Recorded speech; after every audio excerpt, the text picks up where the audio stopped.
ನಾವು ಹಿಂದಿನ ಮುಖ್ಯಮಂತ್ರಿಗೂ ಲೆಟರ್ ಕೊಡ್ತೀವಿ, ಜಿಬಿಡಿ ಕೊಟ್ಟಿದ್ದೀವಿ, ಜಿಲ್ಲಾಧಿಕಾರಿಗಳು ಒಂದೇ ಮಾಡಿದ್ದೀನಿ ಅಂತ ಬರ್ದವ್ರೆ. ಶುದ್ಧ ಸುಳ್ಳು. ಬರಬೇಕು, ಮಾಹಿತಿ ಕೊಡಬೇಕು. ಮತ್ತೆ ಆಮೇಲೆ ಈಗಿನ ಮುಖ್ಯಮಂತ್ರಿಗಳಿಗೂ ಕೊಟ್ಟಿದ್ದೀವಿ. ಈಗಿನ ಮುಖ್ಯಮಂತ್ರಿ ಬಂದಿಲ್ಲ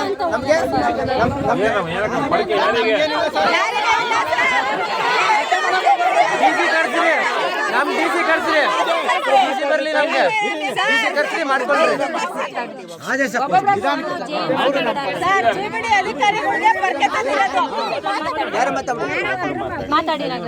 ಒಬ್ರು ಮಾತ್ರ ಒಬ್ರು ಅವ್ರ ಕಡೆ ಒಬ್ರು ಬರ್ಲಿ. ಅವರು ಜಾಯಿಂಟ್ ಕಮಿಷನರ್ ಯಾರು ಬಂದ್ರಲ್ಲ, ಈಗ ಯಾರ್ದು ಒಪ್ಪಿಗೆ ಇದೆ ಅವ್ರು ಇಲ್ಲ ಇಲ್ಲ ನಮ್ಗೆ ಸರಿ ತೋರಿಸ್ತೀವಿ. ಯಾವ ದಿನ ಹಿಂಗೆ ಮಾಡ್ಬಿಡ್ಲಿ, ಬರ್ಕೊಟ್ಬಿಡ್ಲಿ, ನಮ್ದ ಬಿಡ್ತೀವಿ ಅಂತ ಮಾಡ್ಬಿಡೋಣ. ಅಣ್ಣ ನೀವು ರೈಟಿಂಗ್ ಅಲ್ಲಿ ಕೊಟ್ಬಿಡ್ರಿ, ನಮ್ನ ಬಿಟ್ಬಿಡ್ತೀವಿ ಅಂತ ನಾವು ಕೊಟ್ಬಿಡ್ತೀವಿ. ರೈಟಿಂಗ್ ಅಲ್ಲಿ ಕೊಡ್ತೀರಾ ನೀವೇ? ಓಕೆ ಥರ ಬಿಡ್ತೀವಿ ಅಂತ ಲೆಟರ್ ಕೊಟ್ಬಿಟ್ಟು ಮಾಡ್ಕೊಳ್ರಿ.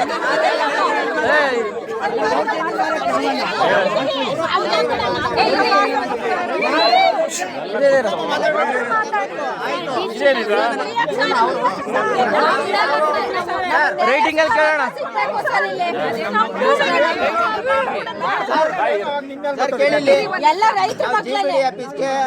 ಡಿಸಿ ಅವ್ರಿಗೆ ಮನವಿ ಕೊಟ್ಟಿದ್ದೀವಿ. ಸರ್ಕಾರ ಡಿಸಿ ಬರ್ತಾ ಇಲ್ಲ, ಅವನು ಬರೋವರೆಗೂ ನಿಖರವಾದ ಮಾಹಿತಿ ಬರುವಾಗ ಯಾವುದೇ JMC ಮಾಡಬಾರ್ದು. ಮತ್ತೆ ಇಟ್ಕೊಳ್ರಿ, ಏನಾಗಲ್ಲ. ಯಾವುದೇ ನಮಗೆ ರೈತರ ವಿರೋಧವಾಗಿ ಯಾವುದೇ ಕೆಲಸ ಮಾಡಬಾರ್ದು ಅಂತ ನಾವು ಕೇಳ್ಕೊಂಡಿದ್ದೀವಿ, ಲೆಟರ್ ಹಾಕಿದ್ದೀವಿ. ಹಾಗಾಗಿ ಮುಖ್ಯಮಂತ್ರಿ ಆಗಿದ್ದಾರೆ ನಮ್ಮ ಶಿವಕುಮಾರ್ ಅವರು, ಬರಬೇಕು.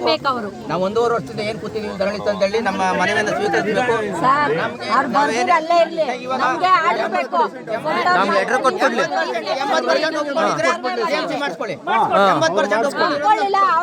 80% ಇಲ್ಲ ಅಂದ್ರೆ ಅಕ್ವೈರ್ ಮಾಡೋ ರೂಲ್ಸ್ ಅಲ್ವಲ್ಲ ಅವನಿಗೆ. ಅವನು ಯಾವನು ನಮ್ಮ ಹೋಟೆಲ್ ಬದುಕಿರೋನು ಅವನು.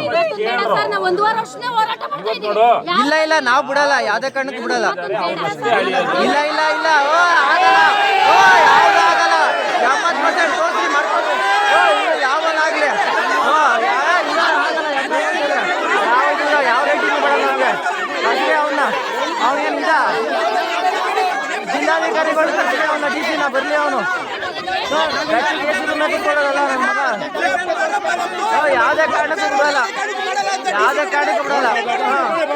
ನಮ್ಮ ಬರ್ಕೊಬಿಡ್ಲಿ. 80% ಹೆಂಗ್ ಮಾಡ್ಬಿಡ್ತೀವಿ.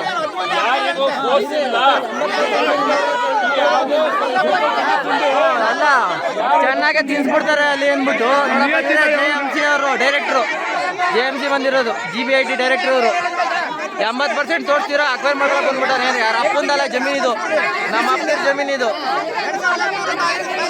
ಅಲ್ಲ 80% ತೋರ್ಸಕ್ಕೆ ಹೇಳ್ರಿ ಅವನಿಗೆ, ಗಮ್ಮಿದ್ರೆ ಅವನಿಗೆ ಡಿಸಿಗೆ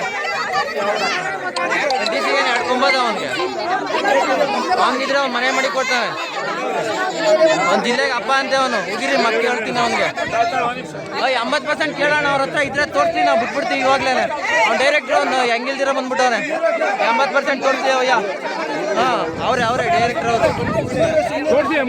80% ತೋರಿಸ್ತೀವಿ ಬಿಡೋಣ, ನಾವು ಬಿಟ್ಬಿಡ್ತೀವಿ. 80% ತೋರಿಸ್ತೀವಿ ಅವರು.